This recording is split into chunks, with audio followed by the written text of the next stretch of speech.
Avis vascular centre మన దేశంలోనే the best varicose vein hospital.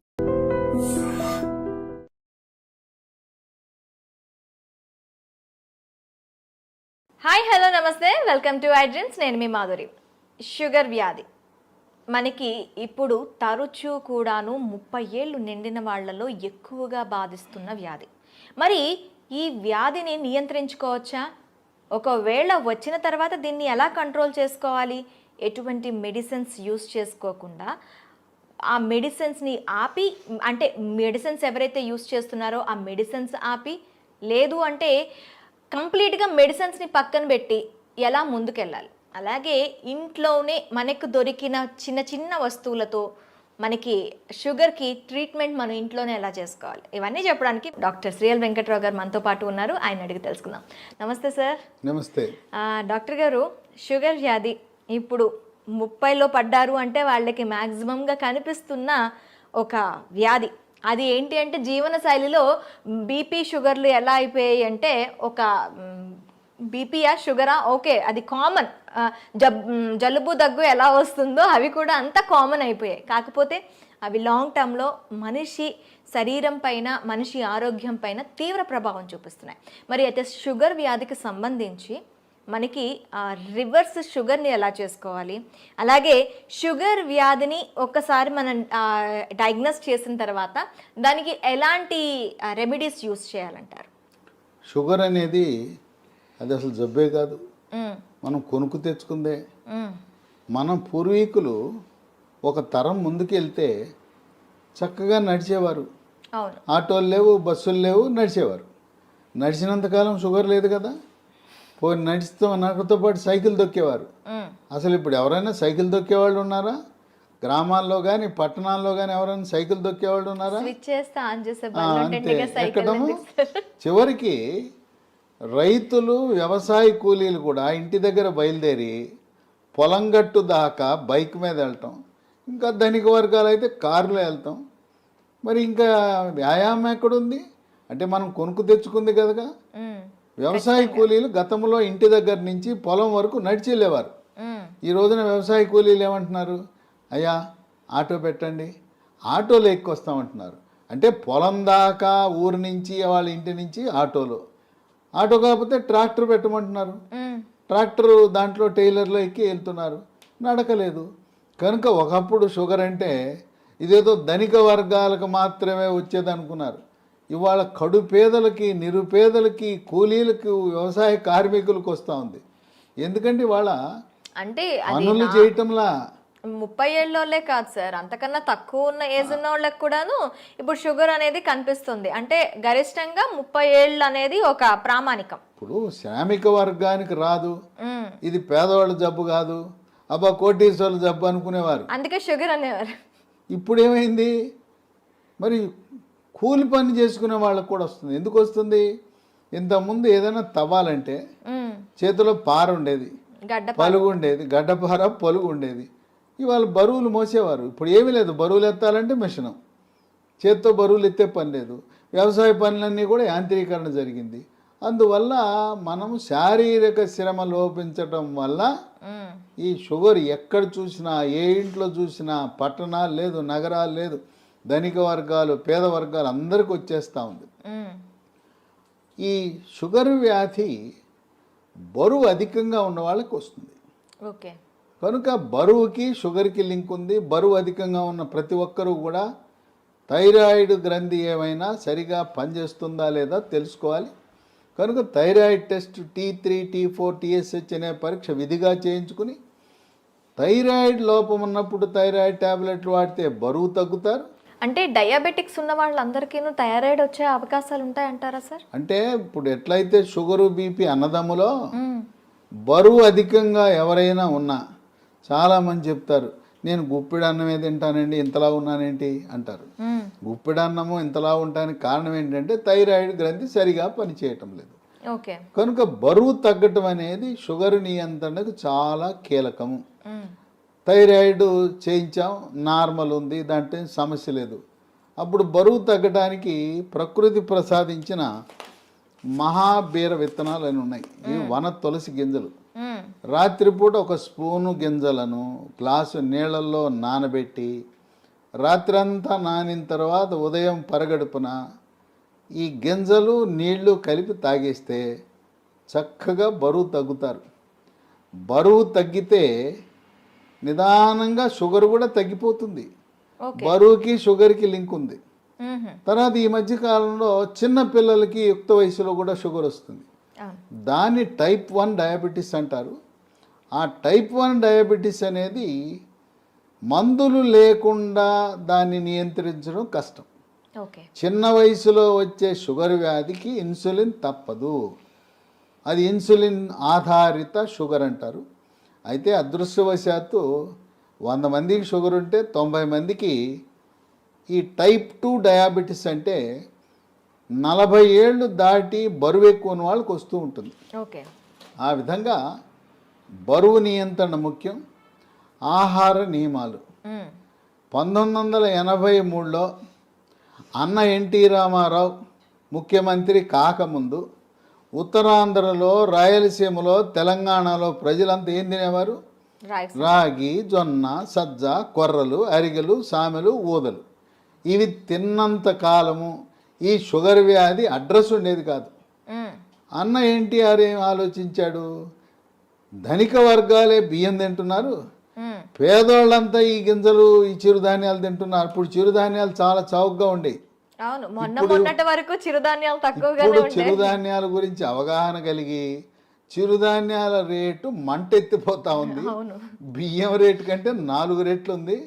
ఆ రోజుల్లో పేదవాళ్ళు తర్వాత కిలో బియ్యం ఖరీదు 10 రూపాయలు ఉంటే ఇవి కిలో ₹1-2 ఉండేది. ఆయన పెద్ద మనసుతో సమానత్వం కావాలి, పేదవాడికి కూడా బియ్యం ఇవ్వాలని కిలో ₹2 బియ్యము. ఇక తదుపరి పోటీపడి కిలో రూపాయికి బియ్యం. ఇవాళ మోడీ గారు అయితే ఆయన ఉచితంగా ఇస్తున్నాడు. గత 3 సంవత్సరాలుగా ఆయన కోవిడ్ వచ్చినప్పటి నుంచి నేటి వరకు కూడా పేదవాళ్ళకి నెలకి 5 కేజీల చొప్పున ఉచితంగా బియ్యం ఇస్తున్నాడు. ఈ బియ్యం తింటున్నాం, చక్కగా షుగర్ని పెంచుకుంటున్నాం. బియ్యము మానేస్తే పోని బియ్యం తిన్నారంటే పూర్వకాలం దంపుడు బియ్యం ఉండేది. ఇవాళ రోళ్ళు లేవు, రోకళ్ళు లేవు, దంపుడు లేదు. దంపుడు బియ్యం అసలు ఎక్కడ కనిపించట్లేదు. అంటే మార్కెట్లో లభిస్తున్నాయి దంపుడు బియ్యం, కొంచెం ఖరీదు ఎక్కువ. దంపుడు బియ్యము, ఎర్ర బియ్యము, రెడ్ రైసు, ఇలాంటివి బ్రౌన్ రైసు తింటే కొంతలో కొంత మేలు జరుగుతుంది.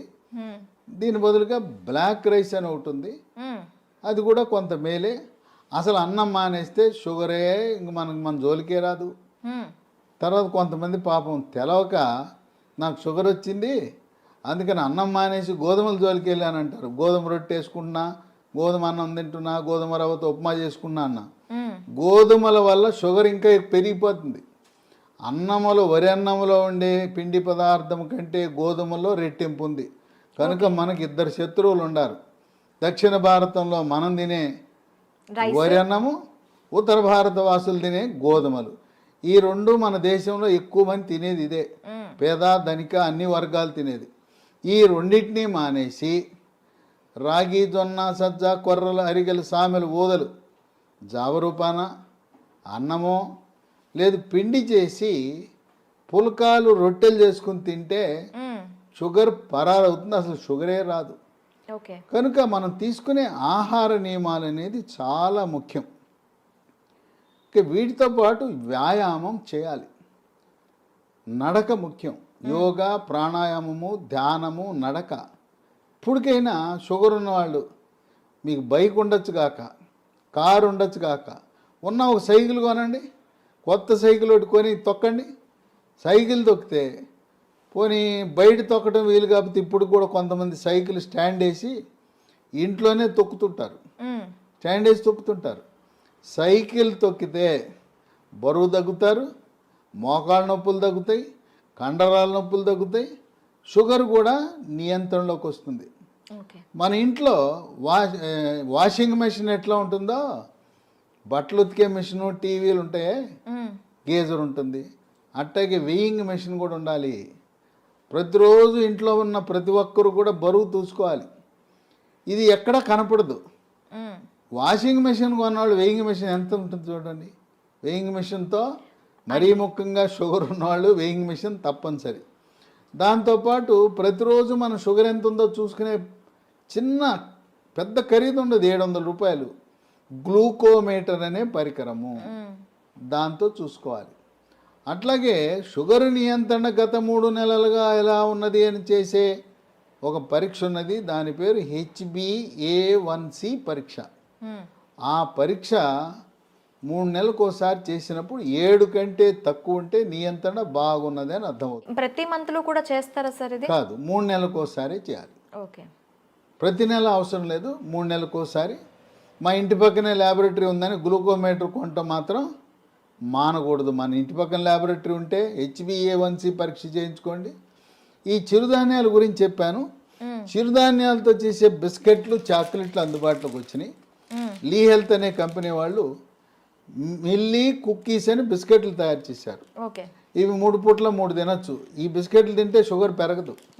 అట్లాగే చాక్లెట్ రూపాన మిల్లీ న్యూట్రీ బార్ అని, ఇవి తయారు చేసేది కేంద్ర ప్రభుత్వ అధీనంలో ఉండే సంస్థ, మార్కెటింగ్ చేసేది లీ హెల్త్ అనే కంపెనీ.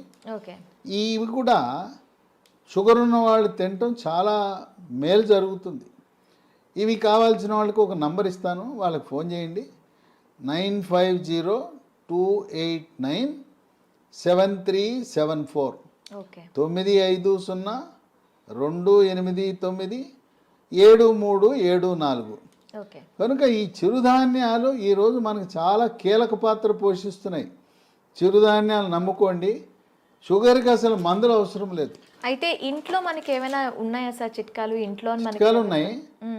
మీకు ఎవరైనా మీకు కొన్ని లక్షణాలు కనపడినప్పుడు ఒంటి మీద నల్లటి రంగు, మెడ ముందు బాగా నల్లగా అవుతుంది, లేదా కంటి మీద రెప్పల మీద కురుపులు, మూత్రంలో చీమకణాలు, మహిళలకైతే తరచుగా వైట్ డిశ్చార్జ్ తెలిపోవటం, ఇలాంటి లక్షణాలు కనపడి షుగర్ పరీక్ష ఏమి తినకుండా చేయించినప్పుడు షుగర్ మొట్టమొదటిసారిగా బయటపడితే మీరేమి నిరాశ నిస్పృహకు గురవద్దు.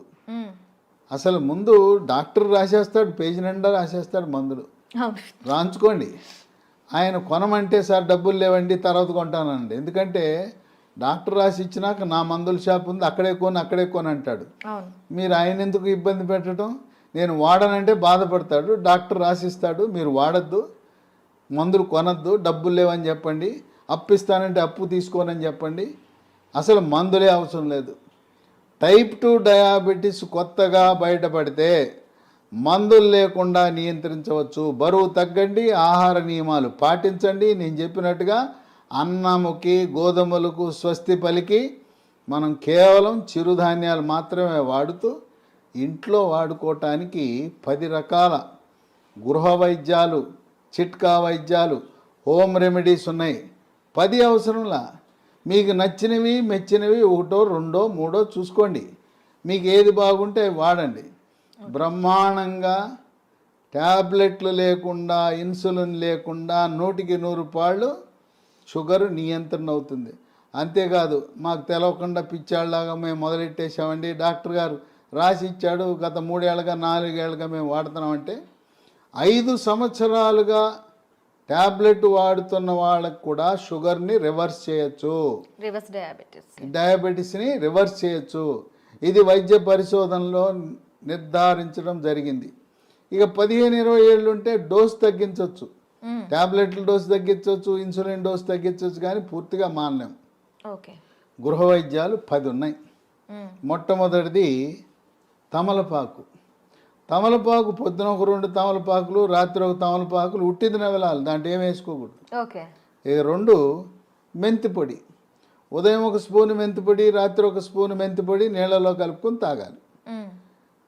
మెంతులు రాత్రిపూట నానబెట్టి నానిన మెంతులను నవిలేస్తూ ఆ నీళ్ళను కూడా తాగుతారు కొంతమంది. ఇదే కాకుండా మెంతులు 250 గ్రాములు, వాము 100 గ్రాములు, నల్ల జీలకర్ర 50 గ్రాములు, ఈ 3టిని విడివిడిగా దోరగా వేయించి చల్లారిన తర్వాత 3టిని కలిపి మిక్సీలో వేయాలి. పొడిని ఒక సీసాలో పెట్టుకుని ఉదయం 1 స్పూను, రాత్రి 1 స్పూను, అంటే దీంట్లో వేయవలసింది మెంతులు 250 గ్రాములు, వాము 100, జీలకర్ర మామూలు జీలకర్ర కాదు, నల్ల జీలకర్ర. నల్ల జీలకర్ర 50 వాడితే కొంచెం చేదు ఉంటుంది కానీ బ్రహ్మాండంగా పనిచేస్తుంది. కేవలం మెంతిపొడే కాకుండా ఈ 3 కలిపితే ఇక ఏ ట్యాబ్లెట్ అవసరమే ఉండదు. ఓకే. ఇక 3 ఇన్సులిన్ మొక్కలు దొరుకుతాయి. ఉదయం 1 కానీ 2 కానీ మీ అవసరాన్ని బట్టి గ్లూకోమీటర్ పరీక్షను బట్టి ఉదయం 1-2 ఆకులు, రాత్రి 2 ఆకులు నవిలేయటమే. ఇంట్లో మొక్కలు పెట్టుకోండి, కుండీలో కూడా పెట్టుకోవచ్చు. ఓకే. నేల లేకపోయిన వాళ్ళు, అపార్ట్మెంట్ వాళ్ళు కూడా కుండీలో పెట్టుకోండి, ఇన్సులిన్ మొక్కను పెంచుకోండి. అవి మీ షుగర్ని నియంత్రిస్తాయి. ఇక 4 మన గ్రామాల్లో ఎక్కడ చూసినా జామ ఆకులు ఉంటాయి, జామ చెట్లు ఉంటాయి. జామ ఆకులు ఒక 8 ఆకులు తీసుకుని ఓ 1/2 లీటర్ నీళ్లు తీసుకుని దాన్ని గ్యాస్ స్టవ్ మీద పెట్టి మూత పెట్టి సిమ్లో పెట్టి 1/2 గంట కాయాలి. జామ ఆకుల రసం నీళ్ళలోకి దిగి తెల్లగా ఉండే నీళ్లు కొంచెం గోధుమ రంగులోకి మారుతాయి. అవి ఉదయము రాత్రి జామ ఆకుల ఈ రసాన్ని తాగితే బ్రహ్మాండంగా నియంత్రించబడుతుంది. ఇక 5 జామ ఆకులు ఎలా వాడామో, మామిడి ఆకులు 8 జామ ఆకులు బదులు 8 మామిడి ఆకులు ఉదయము రాత్రి వాడండి. ఇంకొక వరుస ఏంటంటే సోమవారం నాడు మీరు జామ ఆకులు వాడితే మంగళవారం మామిడి ఆకులు, రోజు మార్చి రోజు ఒక ఆకు వాడుతూ ఉండండి. లేదు ఇంకా కావాలంటే 3వ రోజు ఇన్సులిన్ ఆకులు వాడండి. ఇంకా నేను చెప్పాల్సిన అవసరం లేదు. ఒకసారి మీకు సూచిస్తే నాకంటే ఎక్స్పర్ట్లు మీరు ఈ చిట్కాలను ఎలా వాడాలి అనేది నేను చెప్పాల్సిన అవసరం లేదు. మీరే ఇంకా 10 మందికి చెప్పగలుగుతారు. ట్యాబ్లెట్ అవసరం లేదు. చిట్కాల గురించి మీరే ఇంకా మీ స్వీయ అనుభవాన్ని 10 మందికి పంచివ్వగలుగుతారు. ఇక 6 కాకరకాయ. కాకరకాయ రసము ఉదయము రాత్రి కొన్ని సందర్భాల్లో కాకరకాయ దొరకవు సీజన్ బట్టి. కాకరకాయ రసం కూడా షుగర్ని బాగా నియంత్రిస్తుంది. కాకరకాయ దొరకకపోతే హిమాలయ కంపెనీ వాళ్ళు కరేలా అనే ట్యాబ్లెట్ తయారు చేశారు కాకరకాయ నుంచి. ఉదయం 1 ట్యాబ్లెట్, రాత్రి 1 ట్యాబ్లెట్ వేసుకోవచ్చు. అమ్మో మెంతిపొడి నేను తినలేకపోతున్నానండి, చేదుగా ఉంటుందని అనే వాళ్ళకి ఇదే హిమాలయ కంపెనీ వాడు మేతి అని ఒక ట్యాబ్లెట్ తయారు చేశాడు. దాని పేరు మేతి. కంప్లీట్గా మనకి ఆయుర్వేద ప్రోడక్ట్స్ ఇవి. అది పొద్దున 1 ట్యాబ్లెట్, రాత్రి 1 ట్యాబ్లెట్ మెంతుల నుంచి చేసిన ట్యాబ్లెట్ వేసుకుంటే షుగర్ నియంత్రణ జరుగుతుంది. ఓకే. ఇక 7 ఆకాశ పండు, షుగర్ బాదం, స్కై ఫ్రూట్. ఇవి భారతదేశంలో లక్షలాది మంది వాడుతున్నారు. ఇదేంటి ఆకాశ పండు అని పేరెట్టారు ఎందుకంటే పెద్ద చెట్టు 100 అడుగులు ఎత్తి పెరుగుతుంది. దీనికి కాయ రాగానే కాయ నేలంక చూడకుండా పైకి చూస్తుంది. ఓకే. ఆ కాయ పైకి చూస్తుంది కానీ దీని ఆకాశం వెంక కాయ చూస్తుంది కనుక ఆకాశ పండు అని. ఇది షుగర్ని తగ్గిస్తుంది కనుక షుగర్ బాదం అని పెట్టారు. ఇవి గింజలు లభిస్తాయి. 2 గింజలు, పొద్దున 1 గింజ, రాత్రి 1 గింజ. ఆకాశ పండు యొక్క గింజ పై నుండే గోధుమ రంగు పొరను తొలగించి తెల్లగా ఉంటుంది లోపలికి. ఆ గింజని ట్యాబ్లెట్ మింగినట్టు మింగాలి. అది ఏమన్నా నవిలారా, కషాయమే. అంత చేదు అధికంగా ఉంటుంది. దీనివల్ల అనేక మంది ప్రయోజనం పొందారు. ఇక 8 పన్నీర్ పూలు విత్తనాలు అని ఉంటాయి. వీటిని 15 విత్తనాలు రాత్రిపూట 1 గ్లాసు నీళ్ళలో వేసి నానబెట్టాలి. పొద్దున్నే చింతపండు నుంచి మనం పులిహార చేసుకోవడానికి చింతపండు రసం ఎలా తయారు చేస్తాం, పిసుకుతామా, అలా గింజలను పిసికేస్తే రసం వస్తుంది. రసం వచ్చిన తర్వాత వడపోసి ఆ నీళ్లు తాగితే బ్రహ్మాండంగా పన్నీర్ పూలు ఈ రసంతో కూడా షుగర్ నియంత్రణ బాగా జరుగుతుంది. 9 పనస పొడి. దోరగా పండింది, పచ్చిదేమో పనస పండు ఆకుపచ్చ రంగు, పండితే పసుపు రంగు ఉంటుంది. మధ్యస్థంగా ఉండే పనస పండు తొనలని వాటిని గింజ తీసి తొనలు ముక్కలు ముక్కలుగా చేసి ఆ తొనల ముక్కలను ఎండబెట్టి పొడి చేసి ఉదయము మధ్యాహ్నము రాత్రి ఒక్కొక్క పూట 30 గ్రాముల చొప్పున టిఫిన్లోను అన్నంలోను 3 పూట్ల వాడితే ఇవి ట్యాబ్లెట్ లాగా పనిచేస్తాయి. పనస పొడి మాకు ఈ ఓపిక లేదండి, పనసకాయలు తెచ్చుకోలేము, ఎండబెట్టుకోలేమనే ఒకరికి అమెజాన్లో ఇది దొరుకుతుంది. దీన్ని జాక్ ఫ్రూట్ అంటారు. జాక్ ఫ్రూట్ 365 అనే బ్రాండ్తో పనస పొడి లభిస్తుంది. అది కొని వాడుకోవచ్చు. ఇక 10 వేప చెట్లు ఎక్కడ పడితే అక్కడ ఉంటాయి. వేప ఆకులు వాటిని వేప ఆకు నుంచి బెరడు నుంచి వేరు వరకు కూడాను అన్ని మంచి పనిచేస్తాయి. ఔషధ వేప ఆకుల వినియోగం ఉదయము రాత్రి వేప ఆకులు నవిలేస్తే, అంటే ఇక్కడ మనం ఒకటి గమనించాలి, షుగర్ తీగ ఉంటుంది కదా, తీయటి జబ్బు మనకు వచ్చింది, మనం విరుగుడు ఏమేస్తున్నాం, చేదేస్తాం. తీయడానికి తీయని జబ్బుకి చేదు మందులు వేస్తున్నాం, చేదు చిట్కాలు వాడుతున్నాం. చూడండి, అన్నీ కూడా ఏది చూసినా చేదు కషం. అదేమో షుగర్ జబ్బు, షుగర్ని తీపిని చేదుతో విరుగుడు విధంగా మనం చేస్తున్నాం. కనుక షుగరు వచ్చిందని ఏమీ దిగులు పడద్దు. మీ యొక్క వైవాహిక జీవితానికి కానీ పిల్లలు పుట్టడానికి కానీ ఎటువంటి ఇబ్బంది ఉండదు.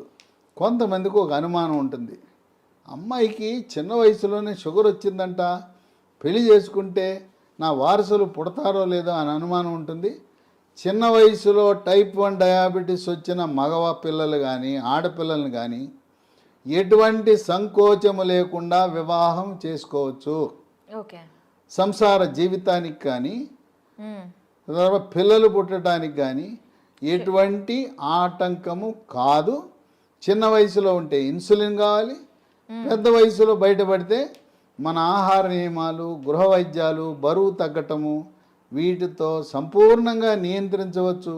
ఈ వీడియోని 10 మందికి షేర్ చేయండి. ఈ సమాచారం మీలోనే దాచుకోకుండా మీ సోషల్ మీడియా ద్వారా, మీ వాట్సాప్ ద్వారా, మీ స్నేహితులకు, బంధువులకి, తెలిసిన వాళ్ళందరికీ కూడా దీన్ని షేర్ చేసి దీన్ని పంపించి అందరూ దీనివల్ల ప్రయోజనం పొందేలా ఒక సందేశం వెళ్ళాలి. షుగర్ వ్యాధి ఉంటే దిగులు చెందవద్దు, షుగర్ వ్యాధిని చేదు వస్తువులతో మనం తిప్పి కొట్టచ్చు అనే సందేశం సమర్థవంతంగా మనం ప్రచారం చేద్దాం. Okay sir, thank you very much. చూసారు కదా, ప్రతి ఇంట్లో కూడా షుగర్ బారిన పడి బాధపడుతున్న వాళ్ళు చాలామంది ఉంటారు. వాళ్ళందరికీ కూడాను ఈ సమాచారం అనేది ఖచ్చితంగా అందాలని ఐ డ్రీమ్ తరపున కోరుకుంటున్నాం. మరొక అంశంతో మీ ముందుకు వస్తాం. Stay with us.